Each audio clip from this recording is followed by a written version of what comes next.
My name is Austin Price, and this is my story. I grew up under the umbrella of ministry. I think I was the poster child for like a church-going kid. I was always a musician. I was always a singer, dancer. I dove in and I came up in it and it was incredible. But I was also subjected to a world of things I should not have been subjected to at the age that I was. And I was just led down a path by people who were just as sick and sad as confused as I would become. Yeah, I'll never forget the very first time that I put alcohol in my body. Several of my friends who are a little older than me, who were doing theater and arts and dance, had kind of stepped into that lifestyle. And so I was the next one up.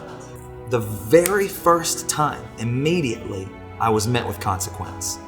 I knew this was not for me, but I dove head in first for years.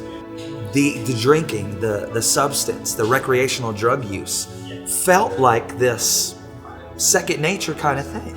Eventually, I got to a point where I was drinking so alcoholically that I was chemically dependent on it. I had to do it to survive. So January 26th, 2020 was just like any other day. It started with me getting up and drinking. Didn't really know that I had set my mind on that. Today was going to be the day. That this was going to be the day that I did not come out of. About 7 p.m. that evening, I was texting my girlfriend at the time, and I just told her, I said, I want to die every second I'm alive.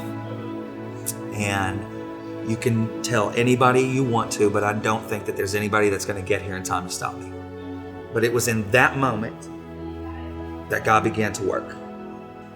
I remember feeling my phone go off in my pocket, and I saw Papa pop up on the screen. And I'll never forget this. He said, Austin, God is not done with you yet.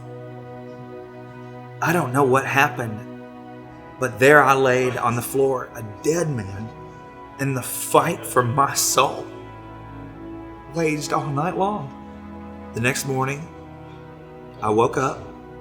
It was instantaneous prodigal son. This thing that only ever I knew to do was gone from me.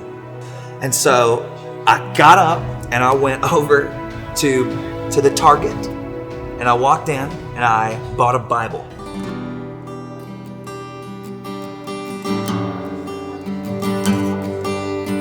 I didn't have a question. I knew I was going back to Jesus. All of the things I had done, the places I had been, the lies, the deceit, the pain, and still He went before me to die on a cross for me just to show the world that He loved me. The past is real. We wear scars to remind us that the things we went through actually happened to us. I have seen the Lord use every single part of my dark past for His glory. And I pray so deeply that I see, whether it's in this life or the next, here on earth or in heaven, I will see the fullness and the goodness of God and all the things He's promised me come to fruition. I believe that.